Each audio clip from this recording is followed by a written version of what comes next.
Assalamualaikum warahmatullahi wabarakatuh. Kembali lagi di channel Ngawal Horor. Untuk kisah kali ini ada sebuah cerita yang diambil dari tulisannya akun Twitter @cerita_setan. Dan untuk kisah yang akan saya bawakan kali ini yaitu sebuah kisah yang berjudul Pulang dalam Dekapan Gunung Salak. Sebelum kita lanjut ke ceritanya, tekan dulu tombol like video ini dan jangan lupa tekan juga tombol subscribe channel ini dan nyalakan juga lonceng notifikasinya agar tidak ketinggalan cerita-cerita lain dari channel ini. Dan jangan lupa follow akun Twitter penulis. Bagi teman-teman yang ingin membaca langsung ceritanya, nanti silakan saja kunjungi link yang saya sertakan di kolom deskripsi. Dan seperti apa untuk kisah kali ini? Langsung saja kita simak berikut ini. Menceritakan tentang 4 pendaki. Satu diantaranya meninggal dalam dekapan Gunung Salak dan satu lainnya hampir gila. Cerita ini diangkat dari kisah nyata, di mana ada 4 sahabat yang melakukan pendakian di Gunung Salak. Tujuan mereka mendaki ini untuk melepas penat dari sibuknya pekerjaan mereka, bukan untuk menaklukkan alam. Namun salah 2 dari mereka melakukan hal yang dilarang dalam pendakian. Dan sialnya, satu di antaranya harus kembali dalam keadaan tanpa nyawa. Halangan dan rintangan harus mereka hadapi ketika pendakian, dengan bertemu dengan sosok-sosok tak kasat mata, tak luput dari pandangannya. Berbagai cara sudah mereka lakukan, namun takdir berkata lain. Liburan yang harusnya menyenangkan, malah menjadi mencekam dan menyeramkan. Begitulah, tanpa banyak kata, saya persembahkan cerita Pulang dalam Dekapan Gunung Salak. Pengalaman pertama dan terakhir seorang teman ketika mendaki di Gunung Salak bersama 3 sahabatnya. Part 1. Malam terlampau pekat untuk dapat melihat. Dingin udara terus menusuk kulit. Ranting-ranting dan daun-daun di kerimbunan pohon berayun tertiup angin, menimbulkan suara gesekan yang menambah kengerian hutan yang senyap. Gelap, tak ada sedikit pun cahaya di dekatnya. Belum pernah dia merasa setakut ini. Wanita itu terus saja berusaha mencari cahaya terang yang kadang-kadang dipikir dilihatnya. Tetapi saat ia mendekat, cahaya itu semakin pudar. Di tengah kegelapan, ilusi adalah musuh terbesarnya. Tolong, siapapun di sana, tolong saya. Mengapa tidak ada suara yang keluar? Sekuat tenaga dia berteriak, tapi tidak ada satu kata pun yang meluncur dari mulutnya. Seolah dia adalah seorang bisu yang berusaha bicara lantang. Semakin dia berteriak, semakin tenggorokannya terasa tercekik, terimpit dalam gelap.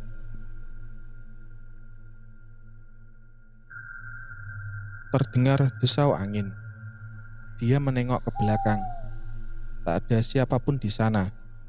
Hanya ada suara yang terus-terusan mengejarnya. Suara aneh yang tidak mungkin berasal dari makhluk biasa. Bukan hewan, jelas bukan manusia. Perpaduan antara desisan dan bisikan. Suara halus yang pelan tapi terasa nyaring di telinga. Sekuat tenaga dia menggerakkan kaki untuk pergi, menarik kaki yang terseret-seret. Tidak, suara itu semakin mendekat. Dia terus berusaha menjauhi suara yang semakin jelas mengejar di belakang. Suara yang semakin jelas membentuk satu kata yang pantang diucap pendaki. Mati. Mati. Mati. Suara klakson metro mini menyalak nyaring, menyuarakan ketidaksabaran pengemudi, mengusir semua kendaraan menyingkir dari jalannya. Pemandangan yang tidak asing lagi di jalanan ibu kota. Bus-bus penguasa jalanan mengintimidasi kendaraan lain dengan gaya nyetirnya yang ugal-ugalan. Ketika lonceng penanda ditutupnya, palang pintu kereta berbunyi. Pengemudi Metro Mini kembali membunyikan klakson tanpa henti, memaksa kendaraan di depannya untuk melaju, berusaha menerobos palang kayu bercat merah putih yang sedang bergerak turun. Gila tuh Metro Mini, masa gue harus nerobos rel? Ogah banget gue, mati konyol. Dengan kesal, Kiki mengumpat ke arah minibus yang khas dengan warna merah oranye. Birunya itu makin semerawut aja sih nih kota. Cewek muda itu kembali menumpahkan kekesalannya. Masa jalan ngantor aja mesti 2 jam sendiri. Kalau kayak gini terus, gue pasti telat buat meeting sama bos. Sumpah, puyeng banget gue. Gila, suntuk. Di tengah kekesalannya, notifikasi pesan masuk layar ponselnya. Ki, lo udah ngabarin yang lain belum?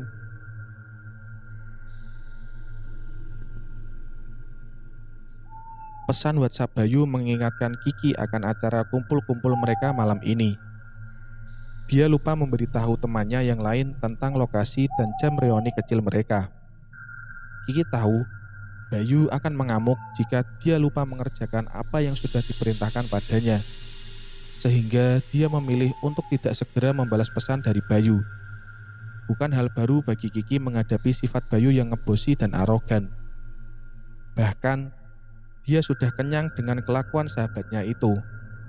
Tapi di tengah penat pikirannya pada pekerjaan, dia tidak sedang ingin mendengar ocehan Bayu. Klakson Metro Mini kembali menyala keras saat palang pintu kereta terbuka, menyadarkan Kiki dari lamunan kecilnya. Setelah menaruh ponselnya kembali di dashboard mobil, dia segera melanjutkan mobilnya dengan cepat, berusaha tiba tepat waktu dan melakukan apa yang diperintahkan Bayu. Kiki bersama ketiga sahabatnya sedang berkumpul di Odyssey, sebuah restoran outdoor yang terletak di pusat kota Jakarta. Setelah penat bekerja, mengenang masa-masa seru semasa SMA merupakan self-healing bagi Kiki di tengah penatnya di dunia kerja. Dan di setiap pertemuan mereka, Bayu selalu saja menjadi orang yang meriahkan suasana dengan cerita-cerita serunya. Lo inget gak dulu? Kiki ngompol waktu ketemu panitia yang lagi nyamar jadi pocong di jurit malam. Ya, iya bener. Ingat gue bro. Gilang langsung menyambut ejekan Bayu pada Kiki. Gue ingat banget, waktu itu dia di sebelah gue ngompolnya. Tambah Gilang lagi. Wah, mulai resek ya lo pada. Kiki segera bersuara, menghentikan cemoohan kawan-kawannya sebelum berkembang jauh. Itu bukan ngompol tahu, tapi sebelum jurit malam, celana gue ketumpahan air. Ah, ngeles aja lo Ki, kayak bajai. Lo ama setan aja takut. Padahal setan itu nggak bisa nyentuh lo tahu. Ledek Bayu lagi.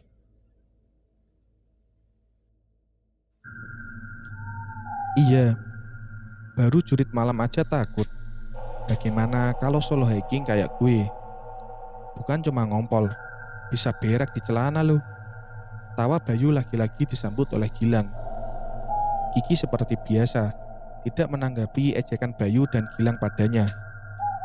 Hanya risah saja sahabatnya yang tidak ikut menertawakannya. Dan seperti biasa, risalah orang yang menengahi celah-celahan teman-temannya itu. Ih, kalian berdua ini kalau sudah ngumpul, pasti kerjanya ngeledekin Kiki terus. Ujar Risa menengahi. Lu juga Gilang, gak usah ikut-ikutan Bayu godain Kiki. Emangnya lu gak inget kalau lu pernah minta temenin Bayu buat ke toilet waktu kita nginep di rumah tante gue di Bandung. Risa menunjuk Gilang sambil tertawa.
Bayu menunjukkan satu persatu foto dalam galerinya, sambil sesekali bercerita dengan bangga pengalamannya mendaki gunung sendirian tanpa merasa takut.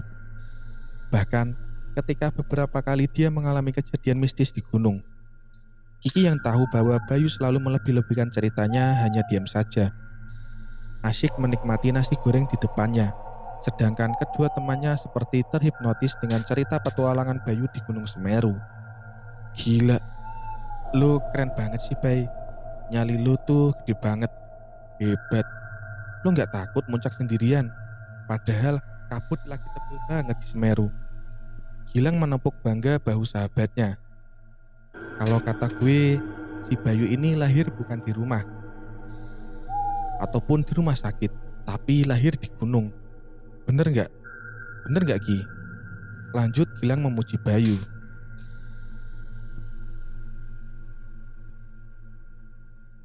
Kiki menjawab datar. Iya mungkin sih. Tidak seperti Gilang. Kiki merasa tidak ada yang spesial dari Bayu.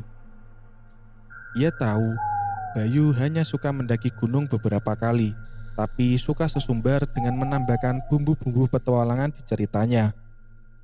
Sehingga setiap ada temannya yang bertanya kebenaran cerita petualangan Bayu di gunung, dia memilih untuk diam atau menjawab sekadarnya. Next, lo ada acara rencana naik gunung apa lagi? Tanya Risa penuh ingin tahu. Weekend depan gue mau muncak nih. Lo mau ikut gak? Lo mau ikut gak Ki? Kayaknya enggak deh Bay. Minggu depan ada deadline kantor. Takutnya enggak kekejar. Kiki berbohong. Dia malas menjelaskan pada Bayu kalau ia tidak akan pernah diperbolehkan naik gunung oleh ibunya.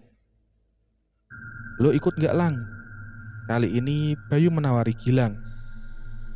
Memang lo mau naik gunung apa Bay? Sahut Gilang balik bertanya.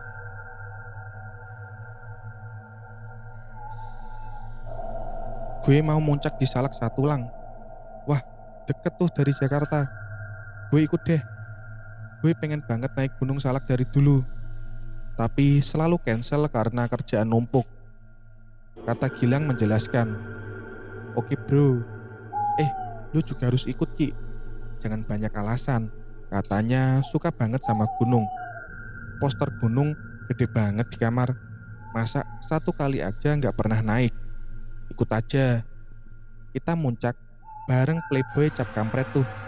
Jari Bayu menunjuk lurus ke arah Gilang. Memang Gilang pernah naik gunung juga bareng lo Bay. Naik ke gunung apa kalian? Tatapan Risa beralih dari Gilang lalu mengarah ke Bayu. Bayu tertawa sambil merangkul Gilang di sebelahnya. Fuckboy metroseksual ini pernah naik ke Lawu bareng gue.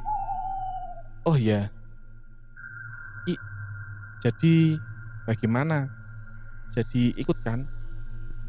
Dah, jangan banyak alasan pokoknya. Naik ke Salak kita ya. Gilang tertawa cekikikan melihat Bayu terus memberondong Kiki dengan desakan untuk ikut mendaki gunung bersama mereka.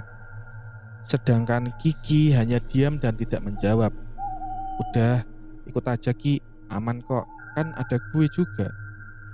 Gilang ikut memanas-manasi. Serius gak bisa gue. Takut gak kekejar itu deadline. Kiki kembali beralasan. Ah, gak asik lo Ki. Bayu dan Gilang kompak bersuara. Oh ya guys, kalau gue ikutan kalian boleh gak? Tanpa diduga Risa memotong pembicaraan mereka. Ya bolehlah Sa, ucap Bayu sedikit terkejut. Memang Risa ini sedikit pendiam orangnya, sehingga setiap ada kumpul-kumpul begini, Risa lebih banyak menyimak dan mendengarkan saja.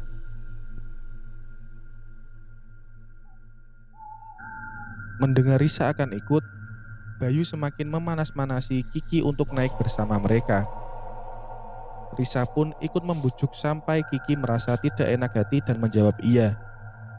Ketiga sahabat Kiki pun mulai asyik terlarut dalam pembicaraan untuk merencanakan mendaki Gunung Salak 1. Sementara Kiki hanya terdiam mendengarkan mereka yang berbicara sangat antusias.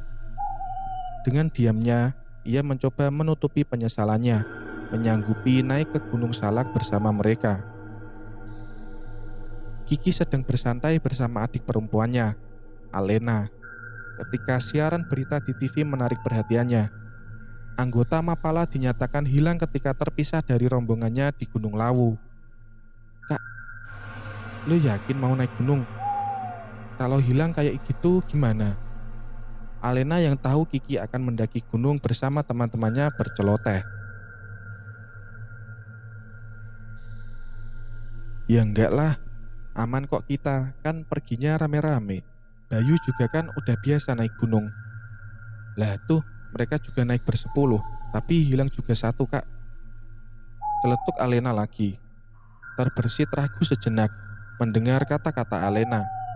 Tapi Kiki berusaha terdengar positif ketika menjawab adik kesayangannya.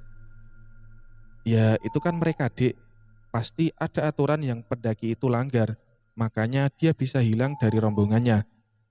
Nanti rombongan kakak kasih tahu buat selalu ikutin peraturan dan aturan tertulis maupun gak tertulis, biar kita aman mendaki. Bener kak? Mana katanya Gunung Salak tuh masih mistis banget. Banyak pendaki ngalamin kejadian aneh-aneh di sana, ucap Alena berapi-api. Seru banget sih kalian. Lagi ngobrolin apa nih? Irma, mamanya Kiki dan Alena baru saja muncul dan ikut duduk di tengah-tengah mereka. Ini mah, Kak Kiki sama teman-temannya mau naik ke Gunung Salak. Bener kamu mau mendaki Gunung Salak, Ki? Wajah ceria mama mendadak menjadi gelisah ketika mendengar anaknya hendak melanggar salah satu wasiat kakeknya. Sejak dulu, kakek sudah mewanti-wanti mereka untuk tidak mendaki gunung, karena pengalaman buruknya tersesat dan hilang selama 3 hari di Gunung Cerimai. Banyak bahaya di gunung, apalagi jika niat pendakinya tidak baik. Begitu penjelasan kakek kepada semua orang. Jika ada yang bertanya mengapa tidak boleh anak cucunya mendaki gunung, iya mah, aku mau naik ke puncak Salak 1. Aku berangkat sama Bayu kok. Dia kan sudah sering naik turun gunung. Jadi insya Allah aman. Insya Allah aman mah. Kiki masih berusaha meyakinkan mamanya. Enggak Ki, pokoknya mama enggak setuju kamu naik gunung. Apalagi Gunung Salak. Apa kamu sudah lupa petua kakekmu? Kali ini nada bicara Irma sedikit meninggi. Iya mah aku ngerti. Tapi di zaman modern gini naik gunung itu aman. Bahkan anak-anak SMA sekarang pun sudah biasa naik turun gunung. Dan semua mitos-mitos angker tentang Gunung Salak juga belum ada pembuktiannya mah. Ya Allah Ki, masa kamu butuh bukti kalau naik gunung itu bahaya? Kamu gak dengar? Tuh mahasiswa di TV, sampai sekarang belum juga ketemu. Pokoknya apapun alasannya, kamu gak boleh ikut ke Gunung Salak. Titik. Dan mama gak mau denger lagi kamu nyebut-nyebut mau naik gunung ya. Mendengar kemarahan mamanya, Kiki menjawab pelan. Iya ma.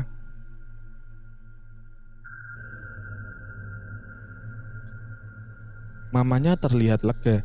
Pandangannya kini beralih ke putrinya yang sedang asyik menonton siaran berita. Kamu kok nonton TV terus? Alena sudah ngerjain PR belum? Ucap mama sambil mengacak-acak rambut Alena. Siap ibu bos. Ini baru mau ngerjain. Sebelum mama mengomel, Alena segera beranjak menuju kamarnya. Sementara TV terus memberitakan pencarian yang dilakukan tim SAR gabungan di Gunung Lawu. Meski diselimuti kabut tebal, mereka tanpa lelah terus menyusuri tempat sekitar terpisahnya anggota Mapala itu dari rombongan. Perasaan Kiki menjadi tidak enak setelah selama beberapa menit larut dalam berita pencarian ini. Terlebih lagi mamanya telah memberi ultimatum untuk tidak berangkat.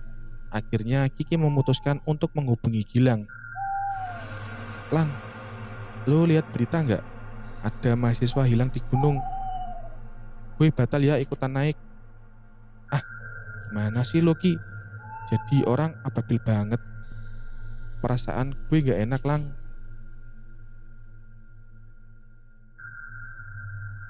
Ya mungkin karena lu baru nonton berita orang hilang di gunung, makanya lu jadi takut. Lebih baik lu nonton yang enak-enak aja. Warkop kek, stand up komedi kek. Pokoknya yang bikin lu ketawa-ketawa dan jangan stres sama berita di TV yang belum tentu kejadian sama kita. Nyokap gue juga ngelarang buat ikut. Gue batal ya ikut sama kalian. Ah, anak mama lu. Masa udah gede masih diatur-atur sama emak. Terserah lu mau ngatain gue apa. Tapi gue gak mau durhaka sama orang tua Lang. Kalau begitu, lu jangan nyesel ya Ki. Kalau turun gunung, Bayu bakalan bully lu habis-habisan. Bilang kalau lu penakut. Kalah sama Risa yang kalem. Dengan kesal, Kiki memutuskan percakapannya dengan Gilang. Menjelang malam, Kiki mendapat pesan WhatsApp.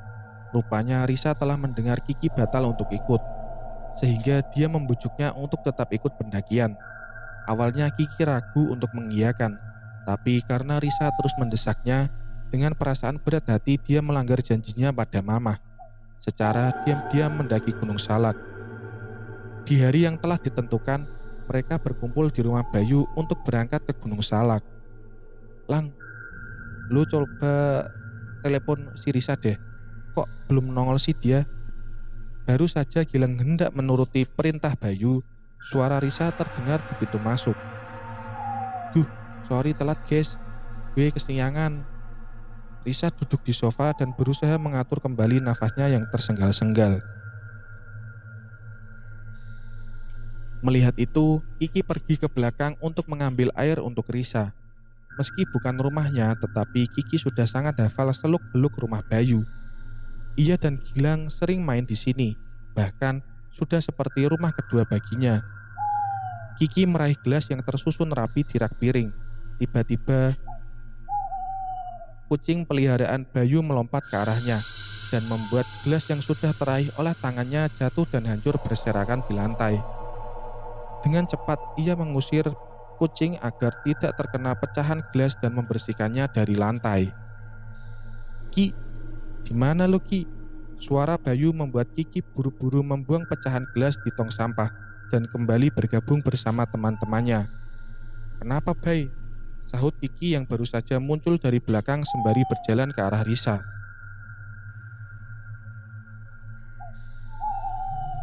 Ngapain sih lo? Lama amat. Udah mau cabut nih kita, kata Bayu sambil menutup karirnya. Gue tadi ngambilin air buat Risa. Haus sekali dia habis lari-larian. Kiki menyodorkan gelas berisi air ke arah Risa. Wah, baik banget sih lo Ki, makasih ya. Dengan cepat Risa meneguk habis air yang diberikan Kiki.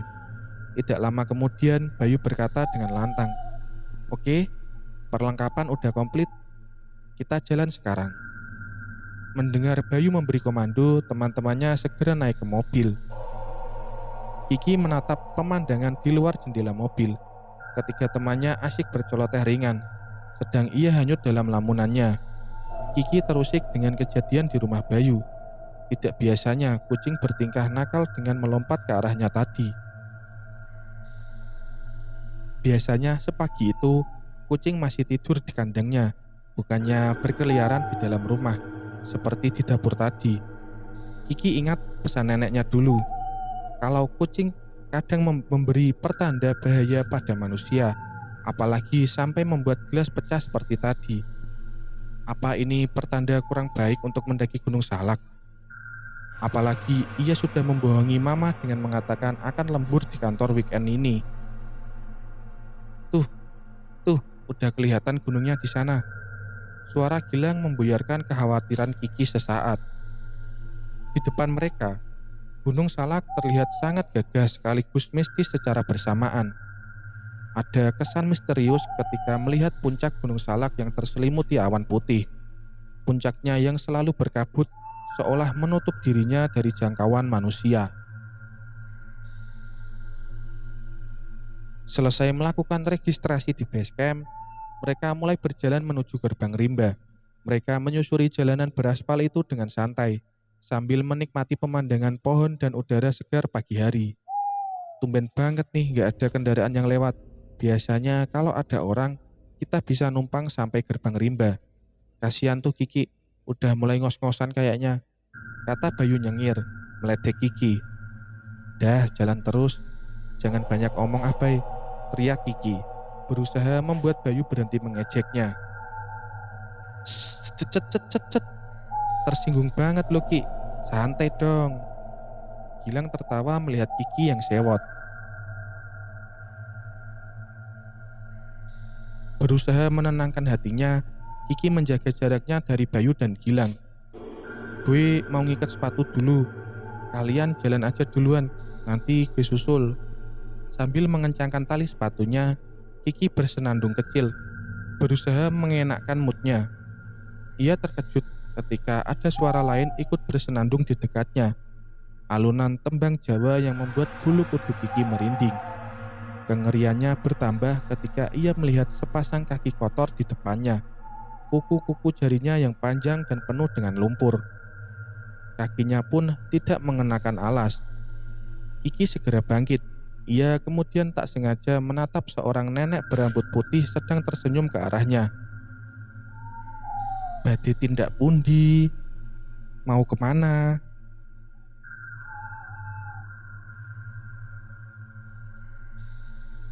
Mulih, mulih, mulih. Nenek itu tersenyum. Kowe bakal mati ning kono. Pulang, pulang, pulang. Kamu bakal mati di sana. Giginya yang runcing-runcing membuat Kiki merasa ngeri dan ingin cepat-cepat pergi dari tempat itu. Bukan takut karena nenek itu makhluk halus, melainkan takut jika nenek itu orang gila yang berkeliaran di sekitar kaki gunung. Bagaimana kalau dia menyerang atau mencekik gue? Bisa-bisa gue dibully lagi sama Bayu dan Gilang. Gumam Kiki takut. Apa maneh ya niate ora apik. Nenek itu kembali menyunggingkan senyum yang membuat Kiki merasa tidak enak. Nggih mbah, jawab Kiki sopan. Nuwun sewu. Aku pamit lunga ya mbah. Cepat-cepat Kiki pamit dan pergi menyusul ketiga sahabatnya yang sudah berjarak cukup jauh. Dengan langkah cepat, Kiki segera menyusul ketiga sahabatnya. Lama amat sih lo Ki, seru Gilang saat Kiki menyusul langkahnya. Tadi gue diajak ngobrol sama nenek di belakang. Kiki dan Gilang menoleh secara bersamaan ke arah yang ditunjuknya. Loh, mana tuh nenek? Cepet banget ngilangnya. Kiki menggaruk kepalanya, heran. Ah, palingan udah pergi Ki. Orang yang tinggal di gunung kan lebih sigap. Meski udah tua, mereka udah biasa jalan cepat di gunung. Gilang memberi penjelasan yang masuk akal. Mereka pun tidak lagi memperdebatkan si nenek. Apalagi saat itu Risa berseru senang ketika melihat pelang hijau bertuliskan "Selamat datang di jalur pendakian." Gue mau foto di situ dong. Gilang segera mengeluarkan ponsel dan meminta Risa langsung berpose di depannya. Setelah beberapa kali memotret, Risa mengajak Kiki dan Bayu untuk berfoto secara bergantian. Ketika giliran Kiki memotret, semua foto yang diambilnya tidak pernah fokus dan selalu berbayang. Kok gini sih? Woi, kayaknya ponsel lo error deh Lang. Teriak Kiki sambil mengacungkan ponsel Gilang ke udara. Masa sih? Tadi gue bisa. Gilang merebut ponselnya dan mengambil beberapa gambar. Bisa kok. Ki, lo tahan dulu sampai fokus, baru lo jepret. Oke, kita coba lagi ya. 1, 2. Kiki lagi-lagi gagal memotret ketiga sahabatnya. Wah, parah nih. HP lo ngambek setiap kali dipegang gue. Kiki terus mengarahkan bidikan ponsel Gilang ke arah mereka. Beneran ya nih HP? Pinter banget bikin emosi. Maki Kiki kesal. Bayu yang merasa tidak sabar segera mengambil paksa ponsel Gilang. Ah, gimana sih Ki? Masa moto begitu aja lo gak becus? Sini, gue aja yang motoin. Kiki sudah tidak heran dengan sikap Bayu yang arogan. Menurut Kiki memang begitu sikap Bayu. Jadi ia tidak ambil pusing. Tapi yang bikin ia heran dan aneh, kenapa foto yang ia ambil tidak pernah fokus dan selalu ngeblur. Meski begitu, Kiki segera membuang jauh-jauh pikiran negatifnya. Takut pikiran-pikiran itu diaminkan setan. Apalagi mereka baru saja memulai pendakian. Oke teman-teman, sampai di sini dulu ceritanya. Nantikan kelanjutan kisah ini di video selanjutnya. Agar tidak ketinggalan, klik tombol subscribe channel ini dan nyalakan lonceng notifikasinya. Dan wassalamualaikum warahmatullahi wabarakatuh.